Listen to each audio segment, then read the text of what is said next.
I detest when people downgrade. I detest when people job shame. I detest when people life shame. I detest when people degrade. I detest anything that has to do with anyone feeling superior to their fellow humans. So now, why am I saying all this? People talking about we have the same 24 hours and you are just lazy, this that, all because they feel like they're superior to the next person. We as humans are definitely aware of life situation. The phrase life is not fair should be known like by every single person at this point in life. Everyone knows simply that life is not fair, and no matter what you do as a person, you might not even necessarily be cursed, but no matter what you're doing, maybe you have been destined to be that way. We all don't have the same paths in life, and just no matter what you do, you can just end up in the bad place. You can just end up in that unfair place in life. They tell you to work hard, be humble, be this, be that. Society sets a long list of rules and regulations for you to succeed. But people use cheat codes. It's not even like using of cheat codes. People go by different rules and regulations to get to that success. A lot of people in power don't even go by the rules. People set standard, people set rules, and they don't even follow it. They set examples and they don't even follow it. And there are lots of successful people that don't even do good things. There are lots of successful people that are like the most evil. In fact, evil prevails. If you ask me, I would literally just say evil always prevails. Evil always prevails. There's no reward for being a good person. When you're good, people take you for a fool. People think you're stupid. They try to use you. People don't have you around because you're a nice person. They have you around because they have access to your niceness. They have access to your kindness, and they can basically use and discard you whenever they want. So why am I saying all this story? Let's get straight into the real details of this video. So there was a man, and he was toiling, he was toiling around the earth. Things were not easy for him, and it was just literally an horrible life. And as I said, you can do everything right and still end up on the unfair side of the world. So he happens to walk along with his sister. Families that get deserted, people die, people in the family die. It's just down to you and one person. So it was literally just down to he and his sister, and at the point they had to take a deal, like a literal, I don't want to say an evil deal, but they had to take a deal that would change their life forever. And his wife wasn't in support of this deal, so she eventually left, and he took the deal with his sister. Fast forward to 40 years later. Fast forward to 40 years later, his kids started dying. First of all, let me just he has 2 kids with the wife that left. He has a daughter and I think a son with the wife that left. And then after she left, he went ahead to have 4 more kids with different other women. So fast forward to the time things started going wrong. He was very, very confused as to why those things were happening. I don't know what happened to his memories, or why he didn't really remember the deal it took 40 years back. And this brings me to the question that if you are being offered a deal that's going to change your life, that says, okay, but in 40 years you're going to lose everything, will you take this deal or not? Personally, I'm very, very realistic. I don't even have shame. Sometimes I can just agree to some things. I can just say some things that will seem very, very stupid. But life is also unpredictable. Life is very, very unpredictable. The fact that you work all your life, the fact that you are hardworking, you are diligent, you are nice, doesn't guarantee that you will become successful. Doesn't guarantee that if you are good to people, it doesn't mean that people will be good to you. So I can actually be very, very logical in situations like this. And I personally, my answer is yes. Because even people who did not do those things end up tragically dead. They end up in horrible, worse situations in life. So you being on the nice part doesn't guarantee anything. So back to our story. I don't know why he didn't really think about those things that he agreed to at the time, but this is what really happened. The deal was that after 40 years, every single person that's benefited of the wealth are going to end up tragically dead. And he had 6 kids. He had 6 kids. The first one died by an acid bath in a party. There was a woman that seems to be like the spiritual demon that gave them the deal, that follows them everywhere. She was counting down on the time. He became like one of the richest person. He was very, very, like very, very wealthy, like very, very filthy rich. His sister didn't have any kids, so that was basically like good for her. She was the only one that ended up dead, and that was literally after 40 years. So if you ask me, that's literally like a fair deal, because tarot readers, whatever, some people don't even give you that information of what's really going to happen in the future. But at that point, you're doomed. You don't feel like anything good is going to come out of your life, so you just desperately do things that you don't even care what the outcome is. So the second child died by a gorilla attack, at the factory. Then I think the third one died. She was having alter ego altercation, and she had so many mirrors in her house. The alter ego was tormenting her, and she kept destroying all the mirrors. Then there was one mirror facing her bed. That was the last one she destroyed, that pierced her to death. The fourth one was tormented by a cat. He was I think he was living with his gay boyfriend, and he's gay, so he was living with his boyfriend, and he lost his boyfriend's cat. So he went out to buy another cat to replace his boyfriend's cat, without letting the boyfriend know that this is not the original cat. So that was the cat that was used to destroy the fourth one. This particular one, that was the cat that was used to destroy it. The cat peed in his shoes, destroyed his things, and it was like, what kind of evil, horrible cat is this? Mind you, the kids did not even know what their father did several years ago. They just all started dying mysteriously. They did not even know what their father did years ago. And this also brings me to the fact that some rich people's kids, some of them don't even like the fact that their parents did illegal things to become rich. And that just shows how much we can't really control a lot of things in this life. And I still keep saying, most of us are literally just victims of our circumstances. Going deeper into why this happened, some kids hate their parents, even though they would rather not have it any other way. Your kids can also hate you for being poor, for not being able to provide basic needs for them.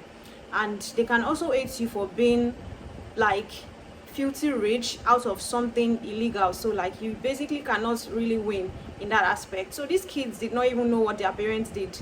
They didn't even know what their father did, not their parents. They didn't know what their father did to cause this tragic death. They just started dropping dead like flies. Then I think the fifth one, she committed suicide. At first she killed her girlfriend mistakenly. She wasn't really mentally stable at that point. Then she started hearing voices, she started hearing sounds, and the sound she was hearing was from the machine she installed in her girlfriend's heart while she was trying to bring her back to life. The sound started haunting her until she offed herself. She killed herself. And then the last one, that one, I felt like the death was well deserved, because he's a very horrible person.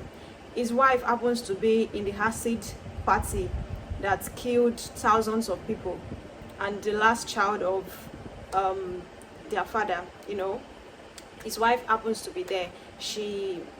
It wasn't really like she had an affair with the boy, but she lied about going to the party, and then she was a victim, but she was the only survivor in this tragic incident. She was the only survivor, and he was really, really mean to her while she was in coma and going through treatment. He used a plier to bring out her teeth. He was also very, very mean to their daughter. He just became heartless at that point, and I felt like his death is the only death that was really, really justified and well deserved in that movie. The woman that was controlling the wealth and tracking them everywhere, she was the one that served him on a very gold platter. So what has this all taught us? Honestly, life is tricky. Life is tricky, and I want to put this question to the viewers. As you're watching this video now, I want you to respond back to me. If you were given, let's just say 40 years, give and take, that's like enough for somebody, because personally I don't want to live forever, especially the way things are. Success is not guaranteed by hard work. A lot of people right now, they are working very hard in their mind, thinking one day I'm going to make it, one day I'm going to make it. I don't mean to shatter your hope, or I don't mean to serve as the party pooper, I don't mean to serve as the demotivator or whatever.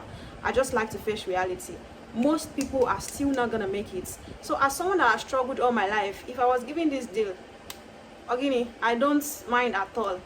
First of all, I'm not interested in having kids. I will spend my money, I'll be filthy rich for 40 years, and then I'm going to go back to where I came from. I feel like that's enough. I might not even live up to that 40 years. I'm not even trying to be predictable right now.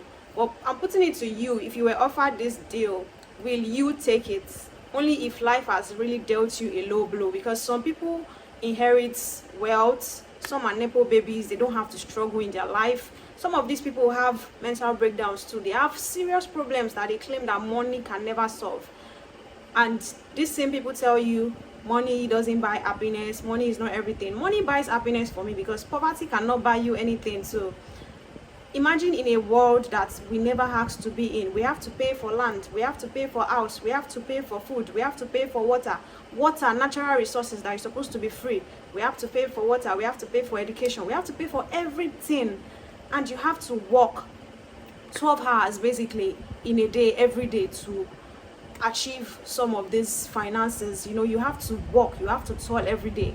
Your job is, some people don't like their job, everything sucks, and you know, it's just a crazy world, literally. I don't believe we are supposed to earn a lot of things, given that life is literally temporary. And a lot of people say life is short, life is short, life is short. I feel like we should be here to enjoy, because in another life, in another world, or somewhere else that we don't exist, maybe we're just resting. When people die, they go to rest. That's why they say rest in peace. We are really not doing anything in any other place. But on this earth, I feel like we are actually supposed to enjoy our life. We're supposed to be nice to other humans. The Bible people say love your neighbor as yourself.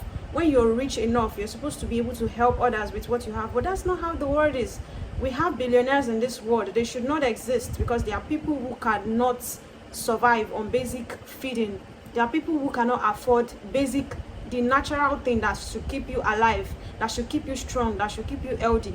People cannot afford it, and we have billionaires buying cars. This is not about being entitled to people's wealth. This is humanity. Humanity should be our religion. Humanity should be our religion, not whatever it is people are doing these days, or that have been doing for centuries. Not that, because even these religions they are literally scammers. They steal your time, they steal your money, they steal your knowledge, they steal your sanity. Imagine going to church, giving them all your money, and you know, you're still struggling. And whenever you go to church to ask for help, they have nothing else to offer you. They tell you to pray to God. So humanity, vote for humanity to be our religion. So that brings me to the end of this video, and back to saying I don't like it when people compare. Comparison, whatever, is dead. If you have it good in life, all well and good for you. If you feel like you can help people with your resources, all well and good. If you don't want to help people, shut the fuck up about it. Not, okay, we have the same 24 hours, what are you doing with your life? I can choose not to do anything with my life, because no matter what I do, life is gonna be life, and I'm still going to end up regretting it. I wish I lived more. Look at me living my life now. I want to encourage every other person, live your life the way you want. Just try to enjoy your life, because seriously, no matter what you do, I keep saying it, no matter what you do, some people, luck is not on their side. You can be friends with people that before they even send their application to somewhere, they've been hired, they've been chosen. You know, they have beauty privilege, they have family privilege, they have family support, they have every single thing that you don't have. That leads to jealousy, and I can't blame people, because jealousy is literally a normal human trait. Just try to make it healthy in most cases, but you can't control how life treats you compared to how life treats other people. And life can just be really hard to people. You know, you dismiss other people, human beings. You dismiss people when people are mentally sick, instead of just helping them to come out of the situation. Look at things around that can trigger mental illness, that can trigger depression. We don't work on those things. We try to sell back to them things that don't even help them, that cause more damage to them. we create the problem as the society and then try to sell back the society. We are all victims of capitalism, we are victims of slavery, victims of so many things in this life. So honestly, just do what you can to have the best life as far as you're already here, and try to make the best decisions while at it. Don't rush things, take your time to settle with things. And also, honestly, let's stop bringing kids to come and inherit traumas and whatever it is. You can live your life, you can live a happy, fulfilling life without having kids. If you want to have kids, there are so many kids out there that don't have anybody to take care of them. You can just adopt. You don't have to recreate your own, I don't know, you don't have to continue your bloodline to come and carry on curses. There are curses in your families that you've not been able to break down. I'm not saying adopting kids don't go wrong sometimes. I'm just saying there are a lot of kids in this world that deserve love too, that they've been here by mistake. You don't have to make your own mistake to learn from the same mistakes. You can watch other people's experience, you can learn from people's experience without trying to repeat the same patterns